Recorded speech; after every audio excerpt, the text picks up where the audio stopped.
This is One Broke Gamer Girl, and this is my review of Saints Row 4 Re-Elected, Enter the Dominatrix DLC for the PlayStation 4. I really can't remember the last time that I've played DLC or even reviewed it because, to be honest with you, I'm not really that big into DLC as of late as I used to be. Even for the games that I like, I rarely buy it, and it seems like the games that I want DLC for, yes, I'm talking about you, Mass Effect Andromeda, I don't get it, so what's the point? Anyway, the only reason I played this DLC and finished it was because I had most of it done already when I initially played Saints Row 4 Re-Elected, and in the process of getting the platinum for that game, I was also able to collect all of the trophies for this DLC, so that means it's time for a review. In Saints Row 4 Re-Elected, Enter the Dominatrix, you'll play as your character from the main campaign of the game. This DLC tells an alternate version of Saints Row 4 in a comical way where instead of the digital Steelport being run by Zinn and the Zinyak, it's being run by a rogue AI called the Dominatrix. The whole DLC is basically told as lost footage that's found by some random reporter, and each saint will have something to say about the scenes and what takes place during the DLC. While not that long of a DLC, it has the same humor as Saints Row 4 Re-Elected and fits the game nicely while giving you something new to play and some new weapons to cause some mayhem with. So, I thought this DLC was okay. It was a while since I originally played it to when I actually finished it, so there was about a 2-year gap in the whole progression of the story. I liked the exclusive interviews that were given during the DLC where the Saints talked about how things should have been done differently and how they were over budget for some scenes, so it's done as a storyboard instead of an actual game portion. It has the same humor that Saints Row 4 carries throughout the rest of the game, so it's a fitting DLC. It wasn't that long of a DLC though, but it did give you some more badass weapons to add to your arsenal, so it was kind of a give and take DLC. Time to shoot some. You're going down. Zinyak! Nailed it!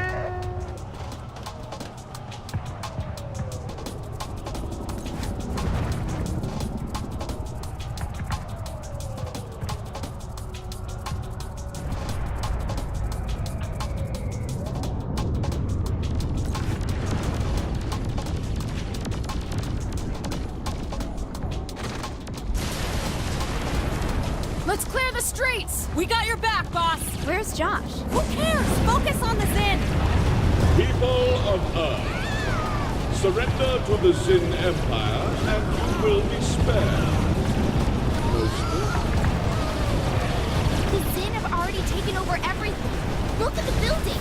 They certainly know how to launch an invasion, I'll give them that. I warned you. Kinsey, you really gotta let this go. Not until you apologize for not listening to me. Fine. Kinsey, I'm sorry. We sometimes don't listen to your crackpot conspiracy theories. There, we good? I don't think you mean that. But yes. The playability of this DLC was basically the same as the main campaign of the game, especially since this was just an extension. Nothing really changed and everything basically stayed the same. The good thing that came from this was that it ran bug and glitch free, so that deserves some kudos and some extra bonus points. The graphics, of course, are also the same as the main campaign of the game and match up perfectly. I have to say that after waiting and then playing again 2 years later, I thought that the graphics were pretty good and held up well. They weren't the best graphics, but let's face it, that overall game doesn't have the best graphics, but they match up to the rest of the game, and that's what matters. There are a total of 10 trophies for this DLC, added on to the already existing 51 base trophies for this game, and the other 10 trophies for the How the Saints Saved Christmas DLC. The trophies are fairly easy to get and just require some grinding along with doing some specific things. I was seriously done with trying to get the final 3 trophies that I needed for this DLC until my buddy TJ basically pushed me to get the trophies because I had to have the 100% in this game. Thanks for helping me grind the weapon trophies, buddy, and for helping me pop all of Paul's polyps. I couldn't have made it through Paul's ass without you.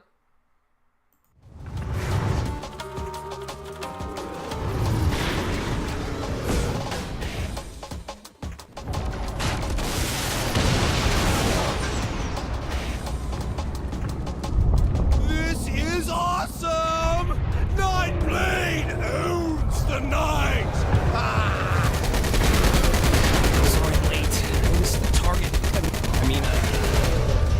got some Zin. Run back. Just to be clear, Josh is the boss's friend.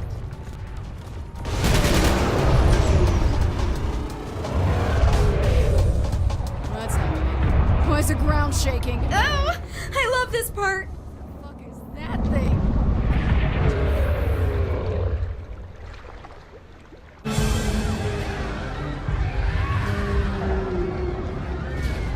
Oh no, here it comes. It's going to destroy the city!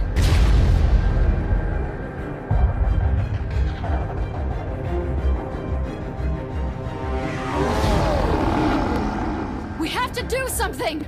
Stay back! I will handle this. Since I've already said that my buddy helped me out, there is multiplayer in this game, but not a PvP type of multiplayer, but a co-op mode.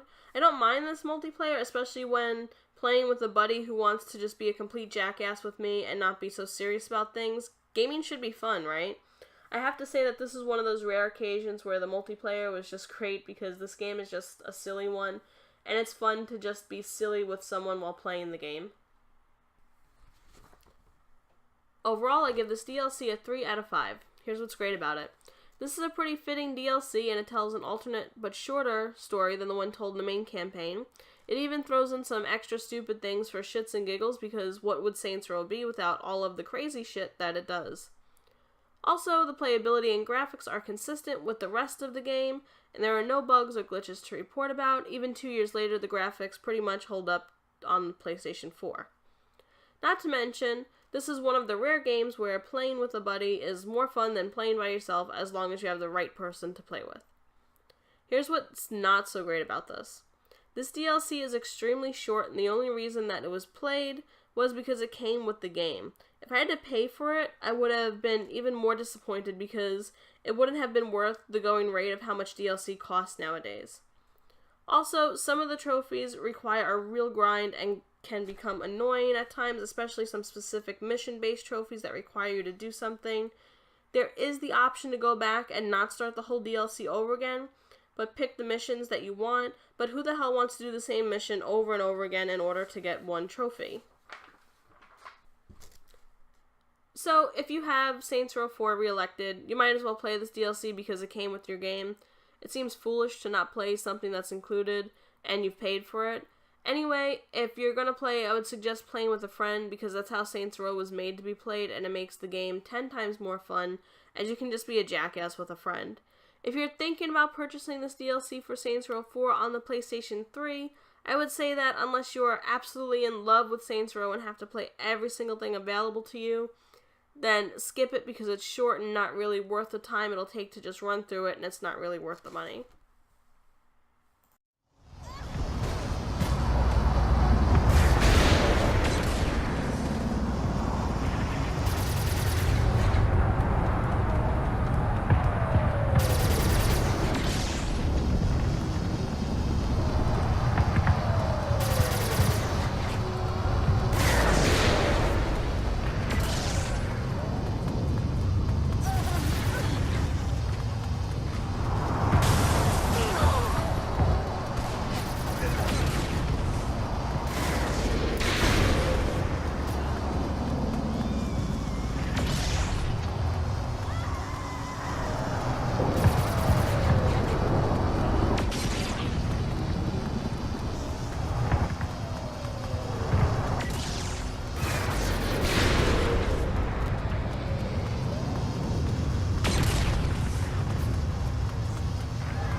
let's take my ride.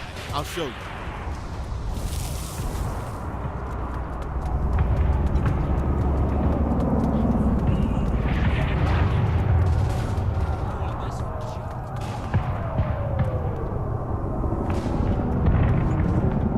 I'll drive. Take the gun.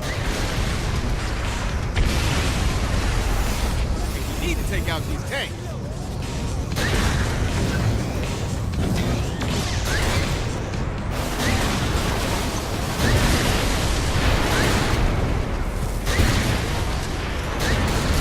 This is One Broke Gamer Girl. I just want to say a big thank you for watching this video. If you liked what you just watched, then go ahead and hit that like button down below. One more thing, since you've already hit the like button down below. You've already hit the like button down below, right? Well then, why not go ahead and go one step further and leave a comment too? Since you've already hit the like button and left a comment, you did both of those already, right? Then why not just take one more tiny little step and hit the subscribe button as well? Just one more thing, since you've already come this far, would you kindly check out the links in the description? That way you can follow me on Twitter, Twitch, and maybe even check out my blog.